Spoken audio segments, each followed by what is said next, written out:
एक ऐसा शहर जिसमें कोई इंसान नहीं है, सिर्फ एक आदमी, एक कुत्ता और हर तरफ मौत का सन्नाटा। लेकिन रात होते ही यह शहर किसी और का हो जाता है। अंधेरे में छुपी वो चीजें जो सिर्फ एक ही चीज चाहती हैं, उसकी मौत। एक वायरस ने दुनिया को बर्बाद कर दिया और अब इंसान सिर्फ एक कहानी बन चुके हैं। पर एक आदमी अब भी जिंदा है। क्या वो अकेला इस दुनिया का अंतिम इंसान है? आज हम लेकर आए हैं आई एम लेजेंड का फुल एक्सप्लेनेशन, जिसमें रॉबर्ट नेविल का सर्वाइवल एक अजीब और खौफनाक कहानी बन जाता है।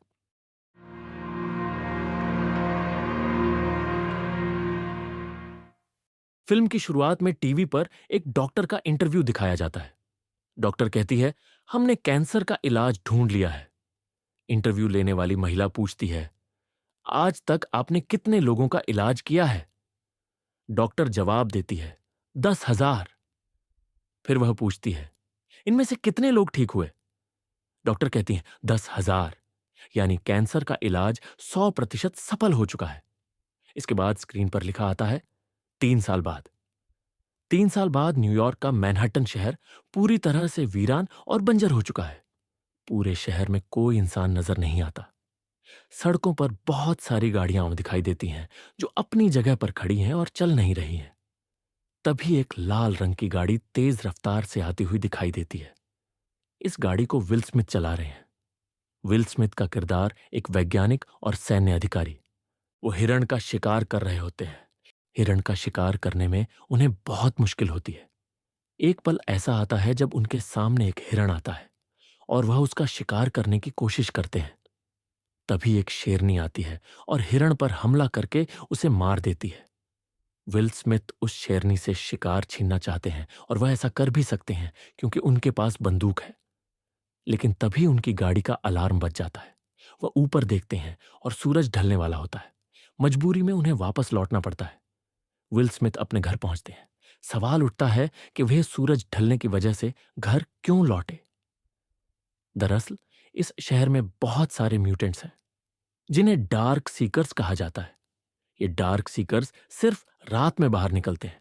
ये सूरज की रोशनी से क्यों नहीं निकलते? क्योंकि उनकी त्वचा सूरज की रोशनी बर्दाश्त नहीं कर सकती। धूप में जाते ही वे मर जाते हैं। घर आने के बाद विल स्मिथ और उनका कुत्ता सैम खाना खाते हैं।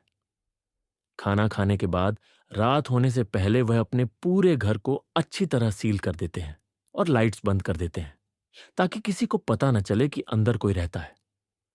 फ्लैशबैक में दिखाया जाता है कि विल स्मिथ अपने घर जाते हैं। घर पहुंचने के बाद वह अपनी पत्नी और बच्चों को लेकर एयरपोर्ट की ओर निकलते हैं। वह अपनी पत्नी से कहते हैं, यहां से निकलने के बाद तुम सबसे पहले एटीएम जाओ। जितना पैसा निकाल सकती हो निकाल लो। कम से कम 2 हफ्ते का खाना लेकर फार्म हाउस में रहना। मैं वहीं तुमसे मिलूंगा। वह आगे कहते हैं, आर्मी इस एरिया को आधे घंटे में सील करने वाली है। उनकी पत्नी पूछती है, क्या वायरस हवा से फैल रहा है? वह कहते हैं, शायद। तभी रेडियो पर प्रेसिडेंट का संदेश आता है। प्रेसिडेंट कहते हैं, मुझे बहुत दुख के साथ कहना पड़ रहा है कि आज मैंने एक सरकारी दस्तावेज पर हस्ताक्षर किए हैं। आर्मी की मदद से न्यूयॉर्क शहर को बाकी देश से अलग कर दिया जाएगा। विल स्मिथ कहते हैं, हम इसे 2 हफ्तों में फैलने से रोक सकते हैं। मैं ऐसा कर सकता हूं। उनकी पत्नी कहती है, तुम ये काम शहर से बाहर रहकर भी कर सकते हो। विल स्मिथ जवाब देते हैं, ये यहां शुरू हुआ था और यहीं खत्म होगा। तभी उनकी गाड़ी से एक म्यूटेंट टकराता है। उनकी पत्नी और बच्चा बहुत डर जाते हैं। बड़ी मुश्किल से वे एयरपोर्ट तक पहुंचते हैं। एयरपोर्ट पर पूरा शहर जमा है क्योंकि हर कोई उस शहर से बाहर जाना चाहता है। लेकिन सिर्फ वही लोग बाहर जा सकते हैं जो इन्फेक्टेड नहीं है। विल स्मिथ, जो एक लेफ्टिनेंट कर्नल है, कहते हैं, मैं तुम्हें ऑर्डर देता हूं कि इन्हें दोबारा चेक करो। जब दोबारा चेक किया जाता है तो पता चलता है कि उनकी पत्नी और बच्चा इन्फेक्टेड नहीं है। इसके बाद उन्हें जाने दिया जाता है। जब वे अंदर जाते हैं तो विल स्मिथ की पत्नी और बच्चे के लिए एक हेलीकॉप्टर मंगवाया जाता है। यह इसलिए क्योंकि विल स्मिथ एक बड़े ओहदे पर है। वह अपनी पत्नी और बच्चे को सी ऑफ करते हैं और थोड़ा दूर आ जाते हैं। जैसे ही उनका हेलीकॉप्टर टेक ऑफ करता है, सामने एक दूसरा हेलीकॉप्टर दिखता है जिस पर इन्फेक्टेड लोगों ने हमला कर दिया है। वह हेलीकॉप्टर अपना बैलेंस खो देता है और घूमता हुआ विल स्मिथ के परिवार वाले हेलीकॉप्टर से टकरा जाता है। इस हादसे में उनकी पत्नी और बच्चे की मौत हो जाती है। तभी विल स्मिथ की नींद खुलती है। नींद खुलने के बाद वह एक्सरसाइज करते हैं और फिर बेसमेंट में जाते हैं जहां वह वैक्सीन बना रहे। वहां उन्होंने बहुत सारे चूहों को पकड़कर बंद कर रखा है जो इस वायरस से इन्फेक्टेड है। वह इन चूहों पर दवाइयां टेस्ट करते हैं कि दवा काम कर रही है या नहीं।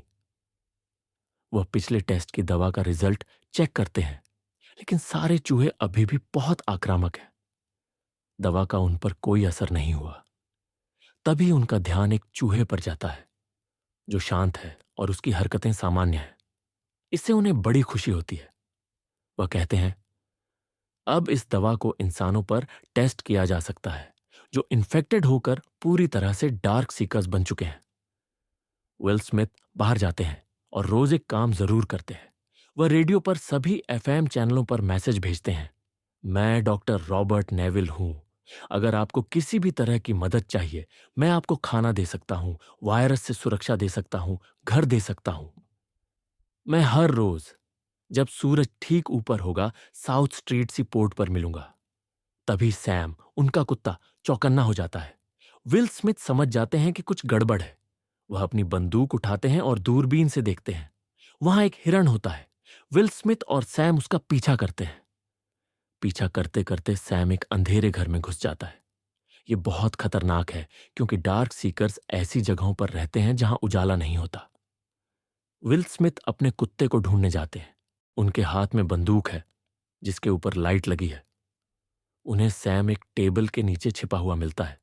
वह कहते हैं, सैम, चलो यहां से। लेकिन सैम बहुत डरा हुआ है।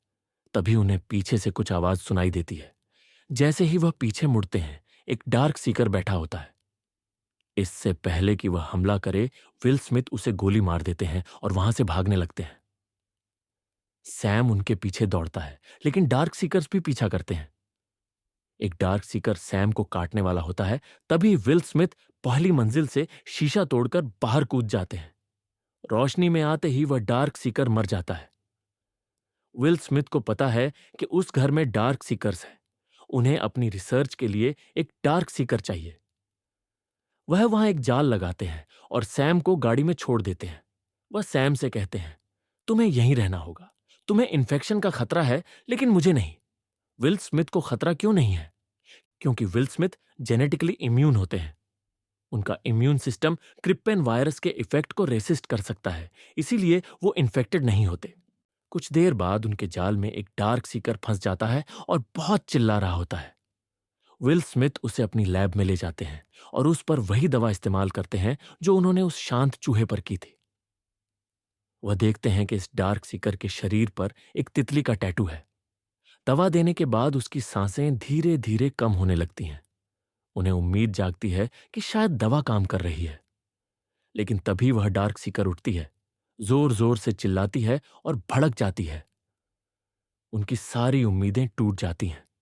वह बताते हैं, मेरे ब्लड टेस्ट से पता चलता है कि मैं हवा और स्पर्श से फैलने वाले इन्फेक्शन से अभी तक बचा हुआ हूं। लेकिन कुत्तों को यह इन्फेक्शन काटने से हो सकता है। मेरे शरीर में जो दवा काम करती है वह मरीजों में काम नहीं करती। इससे पता चलता है कि उनके पास इन्फेक्शन से बचने की दवा है, लेकिन इन्फेक्टेड लोगों को ठीक करने की दवा नहीं है। इसलिए वह रिसर्च कर रहे हैं। वह कहते हैं, जब मैं इस म्यूटेंट को पकड़ रहा था, एक दूसरा म्यूटेंट रोशनी में आ गया। शायद भूख और खाने की कमी की वजह से वे अपने जीने के तरीके बदल रहे हैं। ये बहुत खतरनाक है। विल स्मिथ अपनी सारी बातें और रिसर्च एक ब्लॉग में रिकॉर्ड करते हैं। अगले दिन जब वह बाहर जाते हैं, एक अजीब बात होती है। एक शोरूम में बहुत सारी डमीज होती है जिनसे वह अक्सर बात करते थे। उनमें से एक डमी बाहर होती है। उसे देखकर विल स्मिथ बहुत परेशान हो जाते हैं। दरअसल इस शहर में अकेले रहते हुए उन्हें 1000 से ज्यादा दिन हो गए हैं। इतने दिन अकेले रहने से उनकी दिमागी हालत प्रभावित हो गई है। वह कहते हैं, तुम बाहर कैसे आए? तुम्हें अंदर होना चाहिए था। तुम्हें बाहर कौन लाया? वह उस डमी पर गोलियां चला देते हैं। डमी से पानी निकलता है। जब वह डमी के पास जाते हैं और पानी में पैर रखते हैं तो उनके पैर के नीचे एक फंदा होता है। उनका पैर उसमें फंस जाता है और वह उल्टा लटक जाते हैं। उनका सिर जमीन से टकराता है और वह बेहोश हो जाते हैं। यह फंदा डार्क सीकर्स ने लगाया था, ठीक उसी तरह का जैसा विल स्मिथ ने एक दिन पहले उस म्यूटेंट को पकड़ने के लिए बनाया था। उनकी घड़ी का अलार्म बजता है। उन्हें होश आता है। वह देखते हैं कि नीचे सैम भौंक रहा है। शाम होने वाली है। चाकू निकालते हैं, रस्सी काटते हैं और नीचे गिरते हैं, लेकिन चाकू उनके पैर में घुस जाता है। जब वह लंगड़ाते हुए अपनी गाड़ी की तरफ जाते हैं, तभी दो कुत्तों की भौंकने की आवाज आती है। सामने अंधेरे में एक म्यूटेंट होता है, वही म्यूटेंट जो एक दिन पहले रोशनी में आया था। वह अपने दो कुत्तों को छोड़ देता है। वे कुत्ते विल स्मिथ और सैम पर हमला करते हैं। विल स्मिथ उन कुत्तों को मार देते हैं, लेकिन मरने से पहले वे सैम को काट लेते हैं। विल स्मिथ सैम को घर ले जाते हैं और उसे दवा देते हैं, लेकिन दवा का कोई असर नहीं होता। वह सैम को अपनी गोद में लिटाकर उसका मुंह दबाकर उसे मार देते हैं। यह पल उनके लिए बहुत दर्दनाक होता है। सैम को उन्होंने बचपन से पाला था। इस शहर में सैम के अलावा उनका कोई नहीं था। अब वह पूरी तरह अकेले हो गए हैं। अगले दिन विल स्मिथ घर नहीं जाते। वह रात में म्यूटेंट्स से बदला लेने निकलते हैं और अपनी गाड़ी से कई म्यूटेंट्स को कुचल देते हैं, लेकिन आखिरकार वह गाड़ी में फंस जाते हैं। तभी वही म्यूटेंट जो उनका लीडर है और जो रोशनी में आया था, उन्हें मारने के लिए आता है। तभी तेज रोशनी आती है और सारे डार्क सीकर्स भाग जाते हैं। यह म्यूटेंट डार्क सीकर्स का बॉस है और सब उसकी बात मानते हैं। वह अपने घर में जाता है। टीवी चल रहा होता है। ड्राइंग रूम में एक औरत और एक बच्चा होते हैं। वे कहते हैं, हमने आपका रेडियो ब्रॉडकास्ट सुना था। हम कल पूरा दिन साउथ स्ट्रीट सी पोर्ट पर आपका इंतजार करते रहे, लेकिन आप नहीं आए। फिर शाम को आप हमें म्यूटेंट्स के बीच फंसे मिले। हम आपको वहां से बचाकर यहां लाए। वो औरत बताती है, मेरा नाम ऐना है। हमारे साथियों को निशाचरों डार्क सीकर्स ने खा लिया। अब हम दो ही बचे हैं। हम वर्मोंट जाने वाले थे, जहां बचे हुए लोगों की बस्ती है। विल स्मिथ कहते हैं, ऐसी कोई बस्ती नहीं है। ऐना कहती है। वह गुस्से में कहते हैं, सब मर चुके हैं। ऐना कहती है, आप भी हमारे साथ चले। विल स्मिथ कहते हैं, इस बीमारी की शुरुआत यहीं से हुई थी और मैं इसे यहीं खत्म करूंगा। मैं ऐसा कर सकता हूं। जब वह अपनी लैब में उस फीमेल म्यूटेंट पर टेस्ट कर रहे होते हैं जिसे वह पकड़ कर लाए थे, ऐना वहां आती है। वो पूछती है, आपको लगता है कि यह ठीक हो जाएगी? वह कहते हैं, मरना तय है, लेकिन मैंने इसके इंजेक्शन में बर्फ डाली है। हो सकता है कि इसके शरीर का तापमान कम हो जाए और वैक्सीन का असर बढ़ जाए। ऐना कहती है, हमारे साथ बस्ती की ओर चलो। वह कहते हैं, कोई बस्ती नहीं है। ऐना कहती है, भाई मुझे पता है कि है, भगवान ने मुझे बताया। विल स्मिथ कहते हैं, भगवान ने बताया? तुम पागल हो। 90% लोग वायरस से मर गए, 9% म्यूटेंट्स बन गए, बाकी 1% भी म्यूटेंट्स बन गए। जो भी मैं और तुम जानते थे सब मर चुके हैं। रात हो जाती है। विल स्मिथ पूरे घर को सील कर देते हैं। तभी म्यूटेंट्स की आवाजें आती हैं। वह ऐना से पूछते हैं, तुम मुझे कल रात कितने बजे लाई थी? वह कहती है, सुबह होने वाली थी। वह कहते हैं, उन्होंने हमें ढूंढ लिया, वे हमारे घर तक आ गए। विल स्मिथ ने घर के चारों तरफ विस्फोटक लगाए होते हैं। वे उन्हें ब्लास्ट कर देते हैं, जिसमें कई म्यूटेंट्स मर जाते हैं, लेकिन फिर भी कई म्यूटेंट्स घर में घुस जाते हैं। एक पल ऐसा आता है जब एक म्यूटेंट उन्हें मारने वाला होता है, लेकिन उनके हाथ में बंदूक आ जाती है और वह बच जाते हैं। वह लैब में जाते हैं। वहां वह देखते हैं कि जिस म्यूटेंट पर वह टेस्ट कर रहे थे वह ठीक हो रही है।